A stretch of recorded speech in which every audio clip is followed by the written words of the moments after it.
So our first speaker of the evening is Karla Reffold, and she is a very experienced businesswoman.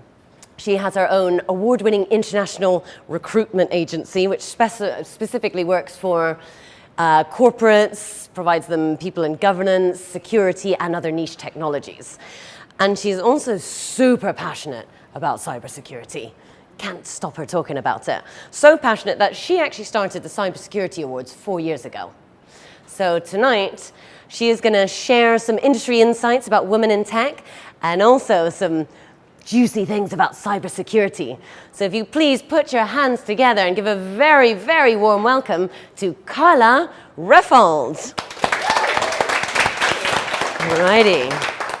So as Susan said, I run a recruitment company that specialises in cybersecurity, and this is kind of what I feel like I do all day, is literally wonder where all the people are that I need to fill the jobs that I've got. I think if I could find everybody in the industry wanted to work with me, I still wouldn't have enough people to fill the jobs that I've got, and particularly women. So the industry, as you might know, is 11% women in cyber. I'm really proud of the fact our database is a bit higher at about 14-15% women, but it's still pretty low. And I've been in recruitment for 10-12 years, doing cybersecurity for the vast majority of that, and it's something that I find really, really interesting, and I wish more people would learn about it and come into the industry. So why is it important? A lot of people think it's just about data, but it's really about our critical national infrastructure. So World Cup's on at the moment, and there was some genuine worry that Russia would try and take down the infrastructure of the Ukraine and really try and cause some disturbance for the World Cup. We're pretty sure that Russia tried to hack the US election, and while they stopped and backed off and didn't actually do that, the havoc that they could have caused on that day would have been huge. It also goes through to our personal safety as well. So not just our bank cards or our bank details, but things around the devices that we use. So the world is becoming more connected. It's entirely possible to hack your kettle, your fridge. If you've got toys for your kids, they can all be hacked. And it's a really real possibility that in the future you will be held to ransom in your own house. So we won't unlock your doors until you transfer £1,000 to our bank account. And even down to healthcare, so the amount of machines that are now connected to the internet that monitor your heart rate or whatever else you need while you're in hospital, there's a real fear in the industry that actually we'll see the first murder or the first death through somebody hacking a piece of healthcare equipment. And then I'm sure everyone is really bored of GDPR, but obviously the fines that go with that make this quite a significant thing for businesses. There were 72 million pieces of personal data leaked just in May globally, so that's a huge amount. I personally take the attitude my details are probably somewhere online, but I've checked, I can't find them, but they probably are, and that's a really scary thought. There were 15 major retailers that have suffered data losses in the last 2 years, and 19% of consumers say they would stop shopping somewhere altogether, and 33% say that they would take a break from shopping at that retailer once they're aware of a hack. And I've certainly done that. You know, if you're not confident that that retailer is going to keep your card details safe, you're probably not going to enter that onto their website. It also has a real impact to businesses' bottom line. So in the wake of a data breach, your share price is probably going to plummet. It may well recover, but 42% of companies are still underperforming, and underperforming quite significantly for 2 years after they have a data breach. And it cost Yahoo $350 million as part of their takeover when the results of all their breaches were fully announced. Verizon cut the price by $350 million. So it makes a huge difference to businesses and to everyday lives. So There are a huge amount of roles that actually exist in cyber. So generally the image you will see is a guy in a hoodie sitting in a room, and that's what people seem to think it is. And that definitely plays a part. You know, you can become a pen tester and a hacker and do that if that's what you really want. And this is just a selection. So it starts with security awareness. There are people who exist in businesses to create better awareness around security and what really simple things that individuals can do to keep a company safer. I don't know how many of you maybe do it. Hopefully none of you, or have colleagues that do it. I have colleagues that have their password on a post-it note underneath their keyboard, or even just on their screen, and that's a bit ridiculous. You then get people who work in a SOC, a Security Operations Centre, who will be looking at the systems, looking at alerts and trying to work out, is there anything that they should be investigating further? If there is, that then goes to incident response. They will analyse that, they'll work out how to respond to it, how to stop it happening as quickly as possible. And there's talk about how regulation will regulate how quickly they need to do that. So there will be a point where there's a time frame for how quickly you need to recover from this. At the moment it's weeks and months even, but it will get to a point where companies will need to recover within hours and days. That then goes to a forensics team who will analyse what happened, how they mitigate it, who's got what's been breached. And then you get the other end of the spectrum. So data security, data privacy is huge at the moment. Salaries in that area have gone through the roof. You've got your CISOs, your Chief Information Security Officers, which generally cover everything. I think hence the Superman logo. They really do feel like they have to look at everything and not only understand the tech, but really be able to talk to the board and perhaps even the regulators. And then you've got vendor companies that are making products, developing new products, and then the people that go sell those products. So actually there's a huge range of roles that you could do that don't involve you sitting in a dark room by yourself. Pretty much everybody is hiring at the moment. Particularly if you're female, the challenge isn't will I get a job, how quickly will I get a job, it's how do I pick between the number of offers that I've got on the table. I'm talking mostly to a room full of women, so I probably don't need to preach to you about why getting more women into this is really important, but I still, if I talk about this, get a nice queue of men coming up to me afterwards saying that they don't really see the problem, that, you know, we've never had it that good, so why does it even matter? Like, what proof is there that having more women in your team actually does make any difference to you? But 42% of companies that have women on their boards will perform better with sales.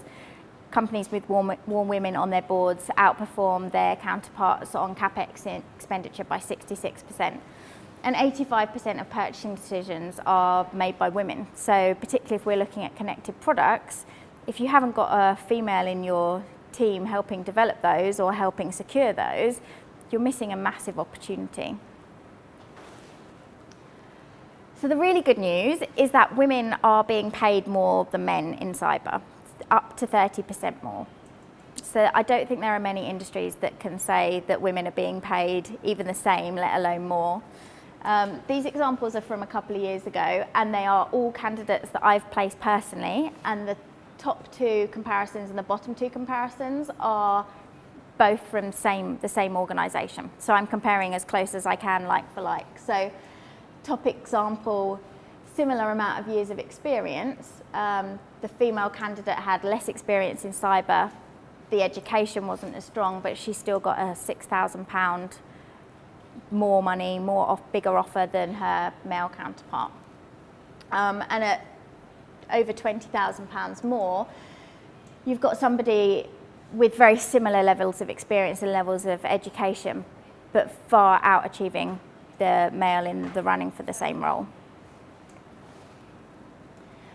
These examples are a little bit more recent, and we have seen a slight drop off from the highs of 30%, but we are still seeing that male and female candidates are not being paid equally, and that women are being paid significantly more than men. So top example in particular, sort of you're getting a similar job offer there, but the man has far more experience, a higher level of education than a woman doing the same job. So I think it's a pretty good time to be a woman getting into cyber. So I have a couple of theories, because the most awful reason would be that we're getting paid more because there's only 11% women and companies are just desperate to hire more women, and there is, yeah, and I think that plays a part in why women get more job offers than men. So if I got a male and female CV, I will get more offers and I will get them quicker for the woman. I don't think personally that explains why they're being paid more, and I think women are being paid more because they tend to come from different backgrounds. So they don't come necessarily up the pure technical route. They'll come from project management, product management, risk management, and they bring different skill sets into those roles. So I think that's why they're being paid more. In terms of what you could expect to earn in security in general, this gives you an example of, at a broad level, what you could expect to earn and for how many years experience. So when you compare the difference between 2012 and 2017, there's a couple of things that are really noticeable over the past few years. So 2012, you would probably have to have more years of experience to get to that level. 2017, you're getting paid slightly higher, but actually you will progress up the ladder that little bit quicker. When you get to a senior level, that flips on its head. So you now have people with more experience getting those more senior job titles, but the jump in salary is huge. So at a Chief Information Security Officer level, 5 years ago, you could probably hire somebody for 150 to 180. That would be possible now, but you're looking at the junior end of the market, and we're seeing salaries of up to £500,000 basics. In the States, we're seeing $1 million basics getting paid and getting asked for on quite a recurring basis. So the money available at a more senior level is pretty nice. So if that's something that you aspire to climb that ladder, and actually particularly as a female, it's something you can do quite quickly and quite easily, there are some great things to do with that. So probably as a Chief Information Security Officer or someone very senior in that, you're going to be reporting to the board. You might even be sitting on the board, but it does come with a real element of risk. So if you are the CISO at a time when your company is breached, the chances are you're going to take the fall for that. And I think what's going to be quite interesting as we move into a world of GDPR and Brexit is who then takes the lead in these companies, which are generally global.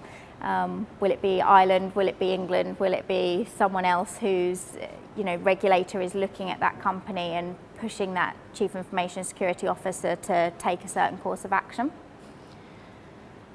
You are getting paid a lot, but you're protecting quite a lot generally in assets. You're also protecting the CEO's job, so you are taking on quite an element of risk. But the opportunities that come with that are great. So travel, profiling the industry, and where you can take your career from then to other board level roles is really quite an exciting place to be.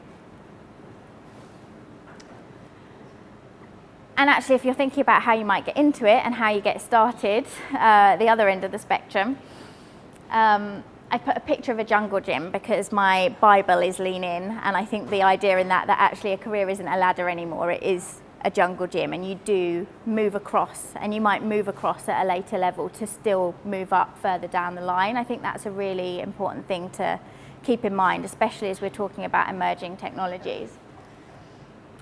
But there are apprentice programs, there are returner programs where companies will invest in training people. And there are a number of companies out there that are so keen to get more people into cyber that they will really invest quite a lot in your training and development. You can take a number of cyber qualifications or training courses yourself, which even if you don't get experience to begin with, they just show companies that you've got a passion for it. So there are things like your OSCP, if you want to go down a technical route. There's something called the CISSP, a CISP, which you do need to get work experience to qualify fully, but you can start that, and that will really show people that you are committed and interested. And then the crucial bit will be around networking and promoting yourself. So you're all here, you obviously all value that element of networking, but actually that's how you are going to really get ahead and get in front of people when you are trying to get into the industry. And that's it. So I know we've got questions for the panel at the end, so I'll pass on to the next speaker. But if you've got questions that you want to come up to me afterwards, then please do. Thank you.